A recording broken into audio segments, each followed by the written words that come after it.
दोस्तों राम राम। दोस्तों, चार तत्व का शरीर है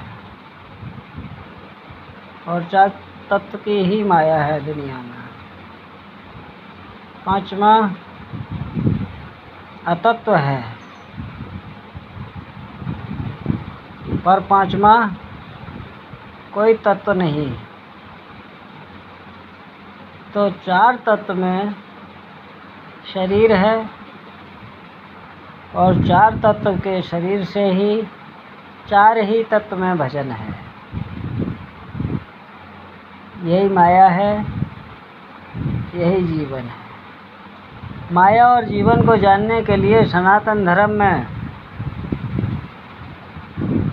बहुत सारे प्रयोजन बताए जाते हैं। भजन करिए, कीर्तन करिए, तीर्थ करिए, व्रत रहिए, त्योहार मनाइए, मन के सौहार्द कीजिए। बहुत सारे जीवन के उपाय हैं। क्रिया परिवर्तन जीवन को बताया गया है। चार तत्वों की क्रिया को परिवर्तन करने का अर्थ जीवन है। तो सनातन में भी ये लिखा हुआ है कि ईश्वर इन वस्तुओं में नहीं है, मूर्ति में नहीं है, लेकिन अन्य और सभी धर्मों वाले क्या अपने गुरु की मूर्ति बना करके उसकी पूजा नहीं करते हैं? अरे वे भी करते हैं।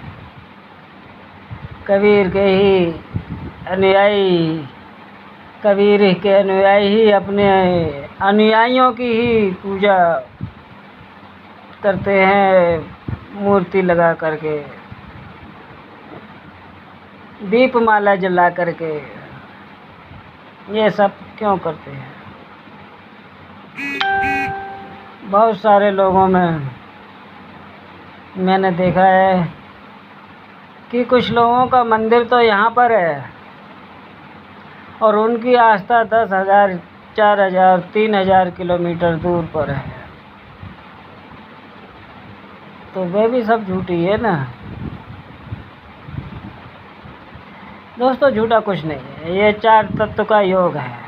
चार तत्व के योग में मनुष्य की आस्था है कि वह जैसे मर्जी अपने आप अपना जीवन काट ले। जो मनुष्य अपना जीवन अपने आप काट लेता है बड़े उपाय अनुपाय के द्वारा, बस यही है और कुछ भी नहीं है। एक बात है कि मनुष्य जीवन में सर्वश्रेष्ठ वही होता है जो इन पांच तत्वों को जान लेता है। जिससे इस पांच तत्वों का ज्ञान हो जाता है और पांच तत्वों का ज्ञान हो जाता है, वही मनुष्य जो है मुक्ति और पर्यंतता दोनों ही पा सकता है। दोनों का मतलब अर्थ है कि यदि वह जीवन पर्यंत करना चाहे तो जीवन पर्यंत उसका हो सकता है, और यदि वह इस जीवन से मुक्ति पाना चाहे तो वह भी हो सकता है। और इन पांच तत्वों का ज्ञान जो है कबीरदास जी को बिल्कुल नहीं था। तो कबीरदास जी को जब पांच तत्वों का ज्ञान नहीं था तो उनके यहाँ मुक्ति कैसे है? मुक्ति मार्ग है ही नहीं। मुक्ति का ज्ञान उनके पास नहीं था, ना है और ना होगा। सनातन में दोनों तरह का ज्ञान है। जीव बल्कि है तीन तरह का, बल्कि है चार तरह का। जीव, जीवन और जिज्ञासा। जीव माने शरीर, जीव माने आत्मा, जीवन माने शरीर और शरीर को चलाने का सामग्री, जगन। इस जीवन को किस तरह से जागृत किया जाए? जो सोया हुआ है,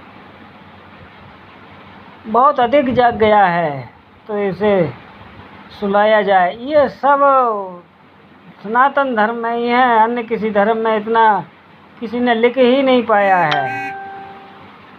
सनातन से श्रेष्ठ कोई धर्म नहीं है, मैं तो ये जानता हूँ।